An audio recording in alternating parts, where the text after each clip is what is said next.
ప్రతి ఒక్కరు కూడా రామగుండం పారిశ్రామిక ప్రాంతంలోని ప్రైవేట్ కార్పొరేట్ పాఠశాలలు పాఠ్యపుస్తకాలు యూనిఫామ్లను అధిక ధరలకు విక్రయిస్తున్నాయని ఏఐఎస్ఎఫ్ఐ ఆరోపించింది. నిబంధనలకు విరుద్ధంగా తల్లిదండ్రులపై ఆర్థిక భారం మోపుతున్న విద్యాసంస్థలపై చర్యలు తీసుకోవాలని డిమాండ్ చేసింది. స్పందించిన విద్యాశాఖ అధికారులపై కూడా చర్యలు తీసుకోవాలని హెచ్చరించింది.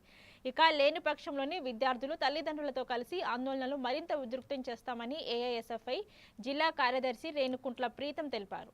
నిబంధనలకు విరుద్ధంగా ఒకటే స్టేషనరీలో ఈ బుక్స్ను విక్రయించడం జరుగుతూ ఉంది. ఒక జిఎస్టీ తెచ్చుకొని ఇక్కడ దర్జాగా దోపిడీ చేయడం జరుగుతూ ఉంది. మనము 1వ తరగతి పిల్లవానికి మనము బుక్స్ చూసినట్లయితే 4,500 నుంచి 6,000 రూపాయలు ఉన్నది. దాన్ని మనం ఇక్కడ ఒక సిరీ వెడ్డింగ్ మాల్, అది మన పత్రికలు తయారవుతారు, అందులో మనం ప్రింట్ చేపిస్తే 1,500 1,000 రూపాయలు అయిపోతుంది. కానీ వీళ్ళు ఒక్క బుక్స్ మీద 3,000 రూపాయలు. అంటే ఈ 4 బ్రాంచ్లకు మనం చూసుకున్నట్లయితే కోట్లాది రూపాయలను ఇక్కడ వీళ్ళు దోచుకోవడం జరుగుతూ ఉంది. అసలు వీళ్ళు విద్యార్థులకు ఏం సందేశం ఇద్దామనుకుంటున్నారు? విద్యా వ్యాపారం చేస్తూ విద్యార్థులకు ఏం మెసేజ్ ఇద్దామనుకుంటారు అని చెప్పి నేను సూటిగా ప్రశ్నిస్తూ ఉన్నాను. ఇదే రకమైనటువంటి దాడులు తప్పవని కూడా ఈ సందర్భంగా హెచ్చరిస్తూ ఉన్నాను.